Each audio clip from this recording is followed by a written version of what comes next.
Damn it. ఏంటిటా కుండబద్దలు కొడతా అట్ట. నమస్కారం, కుండబద్దల ప్రేక్షకులకి స్వాగతం. పిచ్చి కుదిరింది రోకలి తలకు చుట్టమన్నాడు అని వెనకటికి ఒక సామెత ఉండేది. ఈ జడా శ్రావణ్ కుమార్ పరిస్థితి కూడా ఖచ్చితంగా అలాగనే ఉంది.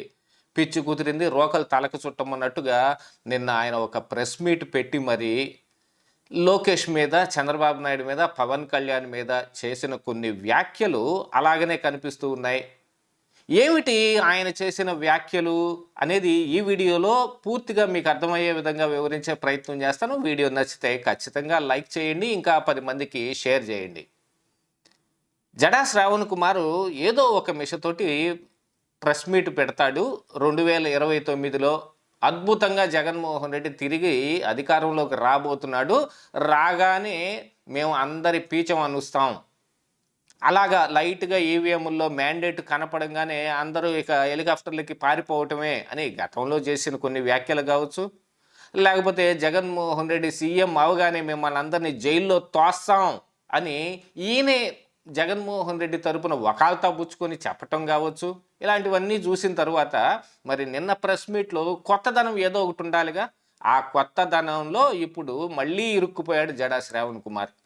మరి ఆయన మేధావితనం అంతా ఏమైపోయిందో, ఎక్కడికి పారిపోయిందో, ఎక్కడ దాచుకొని బయటకు తిరుగుతున్నాడో, లేకపోతే బుర్ర ఓపెన్ చేసి గుజ్జు మొత్తం పక్కన పెట్టి ఎంటీగా ఏమైనా తిరుగుతున్నాడేమో తెలియదు. కానీ జడా శ్రావణ్ కుమార్ నిన్న మాట్లాడిన మాటలు అయితే అట్నే ఉన్నాయి. ఈనాడు పేపర్లో కానీ, ఆంధ్రజ్యోతి పేపర్లో కానీ గవర్నమెంట్ యాడ్లు వచ్చిన దాని మీద యాడ్ పేపర్ ఒకటి తీసుకొని వచ్చి సుప్రీంకోర్టు డైరెక్షన్స్ ఉన్నా కూడా వీళ్ళందరూ ఇలా యాడ్లు వేసుకుంటున్నారు. ఈ యాడ్ల మీద 2029లో ఎవడైతే ఈ యాడ్లకి డబ్బులు ఇచ్చాడో ఆ ప్రిన్సిపల్ సెక్రటరీ ఎవడైతే ఉన్నాడో నేనే ఆయనే స్వయంగా మాట్లాడాడు.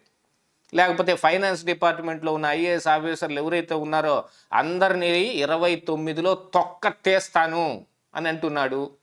అంటే ఇప్పుడు ప్రభుత్వం ఏదైనా పథకం ప్రవేశపెట్టినప్పుడు, లేదు ప్రభుత్వం ఏదైనా ప్రతిష్టాత్మకంగా ఉండేది తలపెట్టినప్పుడు ఇలాంటి యాడ్లు వేస్తారు.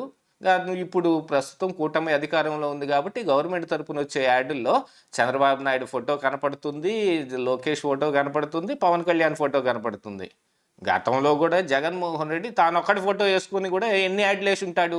అందున ఓన్లీ సాక్షి పత్రికకి, అదేమంటే సాక్షి సర్క్యులేషన్ అద్భుతంగా ఉందని చెప్పుకోవటానికి గవర్నమెంట్ డబ్బులే ఖర్చు పెట్టి మరి వాలంటీర్ల చేత సాక్షి పత్రిక కొనిపించి ఇదిగో మా సర్క్యులేషన్ ఎంత ఉంది అని చెప్పి ఆయన పేపర్లో మాత్రమే ఇష్టారీతిన యాడ్లు వేసుకునేవాడు. మరి వాటన్నిటికీ ప్రభుత్వం కట్టలేదా డబ్బులు? ఇప్పుడు ఈ డబ్బంతా ఎవరిదండి అని జడా శ్రావణ్ కుమార్ ఒక విచిత్రమైన పోలిక కూడా పోల్చాడు. ఇది ఏమైనా చంద్రబాబు నాయుడు తనకున్న 2 ఎకరాల్లో పండించిన పంటను అమ్ముకోనగా వచ్చిన డబ్బుతోటి కడుతున్నాడా ఈ యాడ్లకి డబ్బులు? లేకపోతే పవన్ కళ్యాణ్ సినిమాల్లో నటించి దానికి వచ్చిన రెమ్యూనరేషన్లోంచి వచ్చిన డబ్బులతోటి కడుతున్నాడా పవన్ కళ్యాణ్ ఈ యాడ్లకి డబ్బులు? లేకపోతే నేను స్టాన్ఫోర్డ్ యూనివర్సిటీలో చదివాను, అద్భుతమైన ఉద్యోగాలు చేసి లోకేష్ ఏమన్నా దాంట్లో సంపాదించి కడుతున్నాడా డబ్బులు అని ప్రశ్నించి, వీళ్ళందరూ బాగానే ఉంటారు కానీ వీటికి డబ్బులు శాంక్షన్ చేసిన ప్రిన్సిపల్ సెక్రటరీకి ఉంటుంది చూడు, మామూలుగా ఉండదు అన్నట్టుగా చెబుతుంటే జడా శ్రావణ్ కుమార్ అసలైన సంగతి మర్చిపోయాడు. 2029లో వీళ్ళ తొక్క తర్వాత తీయొచ్చు, మరి ముందుగా 2019 నుంచి 24 వరకు అధికారంలో జగన్మోహన్ రెడ్డి ఉన్నప్పుడు ఆయన వేసిన యాడ్లకి కానీ, ఆ వైఎస్ఆర్ కాంగ్రెస్ పార్టీకి వత్తాసు పలుకుతూ వేసిన ప్రభుత్వం ఖర్చు పెట్టిన యాడ్లు కానీ వీటన్నిటికీ మరి ఇప్పుడు తొక్క తీయొచ్చు కదా. అప్పుడున్న ప్రిన్సిపల్ సెక్రటరీ ఎవడైతే ఉన్నాడో, అప్పుడున్న ఫైనాన్స్ డిపార్ట్మెంట్లో ఏ ఐఏఎస్ ఆఫీసర్ అయితే ఉన్నాడో వాళ్ళందరూ తొక్క ఇప్పుడు జడా శ్రావణ్ కుమార్ తీయాలి కదా. అదేంటంటే నాకు జై భీమ్ భారత్ అనే పార్టీ ఉంది, రేపు 29లో మరి మా పాత్ర ప్రభుత్వంలో ఎంత ఉంటుందో లేదో తెలియదు కానీ, లేకపోతే అసలు ఉండకపోయినా కూడా నేను ఖచ్చితంగా కోర్టులో పిల్లు వేసి మరి వీళ్ళందరినీ సర్వనాశనం చేస్తాను, చూస్తూ ఉండండి అని అంటే, మరి 2019-24 మధ్యలో జరిగిన దానికి ఈ జగన్మోహన్ రెడ్డి వేసిన యాడ్లకి ఇప్పుడు ఎందుకు తొక్క తీయడు? అంటే అదే ఆయనకున్న ఉద్దేశాలని ఖచ్చితంగా బయట పెట్టుకోవటం ఏమిటంటే, జగన్మోహన్ రెడ్డి అయితే ఏమైనా చేయొచ్చు. ఎందుకని చేయొచ్చు? రాజశేఖర రెడ్డి కొడుకైనందుకు చేయొచ్చా? లేకపోతే రాజారెడ్డికి మనవడైనందుకు చేయొచ్చా? చంద్రబాబు నాయుడు 2 ఎకరాల సంగతి గుర్తుంది కదా! 2 ఎకరాల్లో నుంచి పండించిన పంటగా అమ్మగా వచ్చిన డబ్బుతోటి కడతాడా అని ప్రశ్నిస్తున్న జడా శ్రావణ్ కుమారు, మరి జగన్మోహన్ రెడ్డి ఏమో జేబులో డబ్బులు కట్టాడా? లేకపోతే వాళ్ళ నాన్న మిగిల్చిపోయిన అప్పుల్లోంచి కట్టాడా? లేకపోతే వాళ్ళ తాత సంపాదించిన ఆస్తుల్లోంచి, చుట్టిన బాంబుల్లోంచి కట్టాడా? ఎందులోంచి కట్టాడు జగన్మోహన్ రెడ్డి? అది తెలీదా జడా శ్రావణ్ కుమార్‌కి? అసలు జగన్మోహన్ రెడ్డిని 2029లో ఖచ్చితంగా సీఎంని చేస్తానని పట్టుబట్టి కూర్చున్నాడు జడా శ్రావణ్ కుమార్. ఎందుకు పట్టుబట్టాడనేది అది ఎవరికీ తెలీదు. దాని వెనకున్న మర్మం ఏంటో ఏం తెలీదు. బహుశా ఆ పార్టీ నుంచి ఆయనకేమన్నా పెద్ద మొత్తంలో అమౌంట్లు ఏమన్నా వస్తున్నాయేమో, అయ్యుండొచ్చేమో. ప్రజల్లో ఇలాంటిదే ఒక పెద్ద చర్చ అయితే నడుస్తోంది.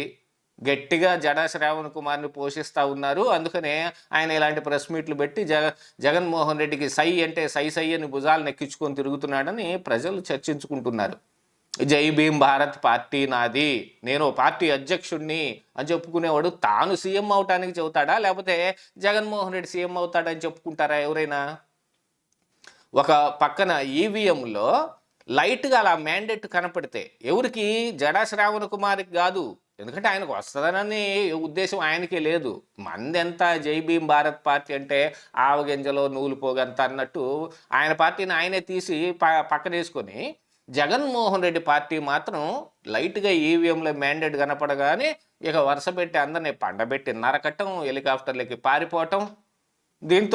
దీనిలాగానే అసలు ఇంతకు ముందు పెట్టిన ఒక ప్రెస్ మీట్‌లో అయితే, మీరు 2029 దాకా అధికారం ఉందని విర్రవీగుతున్నారేమో, రండి హైదరాబాద్‌లో ఉన్న మాదాపూర్‌లో నుంచి వదిలి ఆంధ్రప్రదేశ్ రాష్ట్రానికి రండి. జమిలీ ఎన్నికలు రాబోతున్నాయి. చాలా తొందరగానే వచ్చేస్తాయి. 26 ఎండింగ్‌కి 27 మొదల్లోనే ఉంటాయి. అప్పుడు మీకు మామూలుగా ఉండదని మొన్న చెప్పాడు. జమిలీ ఎటు పోయిందో పోయింది. ఒకవేళ జమిలీ వచ్చినా కూడా 2029లోనే ఎన్నికలు వస్తాయి అని గట్టిగా తెలిసిపోయింది. మరి ఇప్పుడు కాలు మడతేసి ఈయన కూడా 29 గురించే వెయిట్ చేస్తున్నాడుగా. ముందుగా ఏం రావట్లేదుగా, జమిలీ ఎన్నికలే కూడా ముందుగా ఏం రావట్లేదుగా. ఎందుకంటే 29లో తొక్కదిస్తానంటున్నాడు కదా ఈయన. అంటే 29 దాకా ఆగి తీరాల్సిందే. ఆయన చెప్పిన మాట మీద ఆయనకి నిలకడలేదు. ఎన్నికలు ముందుగా వస్తాయనే ఊహ ఆయన ఊహించింది. మరి ఏమో రైతు నిద్రపోయి కలగన్నాడేమో తెలీదు. ఆ ఊహ మాత్రం ఏం కనపట్టలేదు. 29 దాకా ఆగాల్సిందే అని అంటున్నాడు. ఇప్పుడొచ్చి యాడ్లకి డబ్బులు ఎవరు కడతారు అని అంటే, జగన్మోహన్ రెడ్డి చేసిన యాడ్లకి డబ్బులు ఎవరు కట్టారో తేలిస్తే మేము కూడా నీ వెనకడితో వచ్చే అవకాశం ఉంటుంది. ఒకసారి ఆలోచించుకొని ఎవరికో వత్తాసు పలకాలని విచిత్రమైన ప్రెస్ మీట్లన్నీ పెట్టి, ఇదిగో చివరికి పిచ్చి కుదిరింది, నాకు రోకలు తలకు చుట్టండి అన్నట్టు సంధానం అయిపోతున్నాడు జడా శ్రావణ్ కుమార్. ఇదే ఈరోజు కుండబద్దలు.